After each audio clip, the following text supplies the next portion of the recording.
So moving away from AOC, she gets enough TV time from the big guys. Oh, Can we not give her any more TV absolutely. time? I think it was like 7 minutes just of AOC. Yeah. So you're in Maloney's district. Yeah. Not praising Carolyn here, but how can we unseat a Carolyn Maloney or a Jerry Nadler, right? Legacy. Oh, my dad donated to him, so I'll keep doing it. Right. Great. It's a matter, and just to like kind of wrap it up, Adam, it's a matter of, because I shouldn't say this, my people are going to kill me, he is most likely to lose his primary because they're so organized. However, I don't foresee New York 3 ever voting liberal, socialist, progressive. Thank you very much for coming on. Love to have you again. It's been very informative, and we hope to have you on soon again during primaries so we can dissect a little bit what's going on. But quick, acquittal or no acquittal?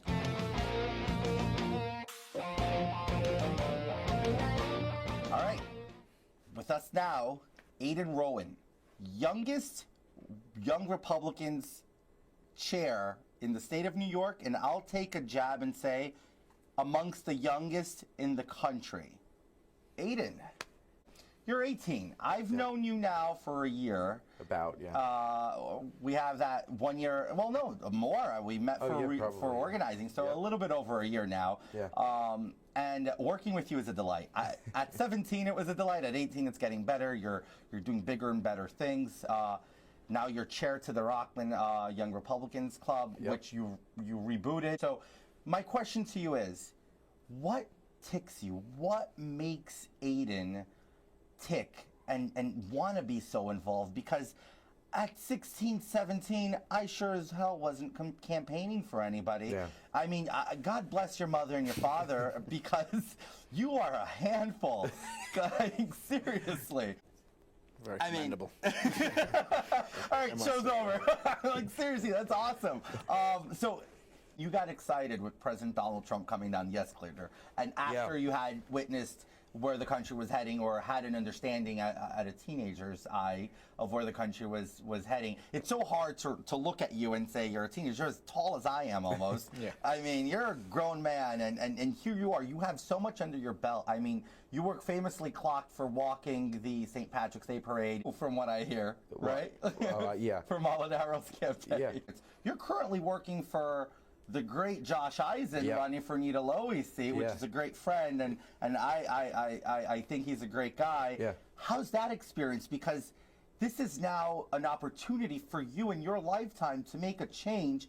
Nita Lowey's been there longer than you've been alive. What's your drive now to flip that seat? Because that seat's been a very stronghold Democrat seat. Exactly. The fear of taking the New York State bail reform, which I've interviewed a couple of people already on the subject, and most notably Joe Murray, who was recently on the show, and he gave us a good in-depth dive as to how you weren't there, but he gave an in-depth dive into how bad bail reform is. It's insane. So I don't know about you, Gabriel, but you can either agree to disagree on this one, but bail reform is probably the worst bill ever written into office. Oh, definitely. In the history of this country. Yeah. They're the original liberals, the ones that actually meant you're conservative. Right. Smaller government, more liberties. How do we bring high school kids into the Republican Party? That's actually true, and that's actually great for you guys there. And just to make sure, it's not that you're prejudiced against older candidates. It's just that you think to bring in new blood, we need to make... There is a myth that, and I've heard this from Republicans, for presidential candidates, and I'm talking at a federal level, but I did hear a registered Republican say, you know, I'm a lifelong registered Republican, but I have to vote for Hillary. I said, why? She shook my hand. She knocked on my door, which to my surprise, Hillary still knocks on doors. It's kind of shocking. But she did, and he happens to live in my district. Go to work, go to school, have families, pay taxes. So, Aiden, what really amazes me about you is your never-ending creativity. You're excessively creative. You're a thinker. You're putting ideas out there. You come up with the most amazing ideas. It might even the playing field for us. I mean, for everyone. In general, the Democrats are counterproductive to themselves, and they've been like that since the establishment of their party. So there's a reason they chose, can I say the word?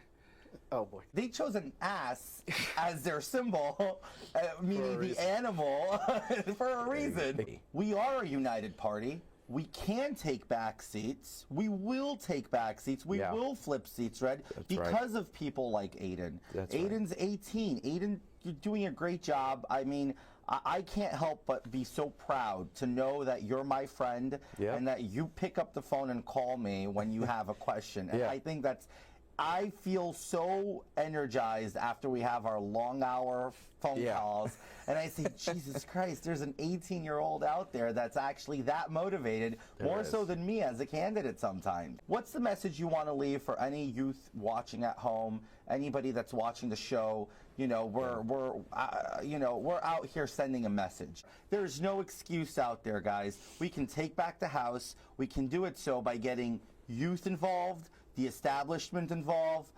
independent thinkers involved, and we have a path to common sense. We are fighting the battle of our lives, our livelihoods, our safety is at stake. I strongly suggest you guys to find him online. What's your socials? You have 10 seconds. Aiden Rowan with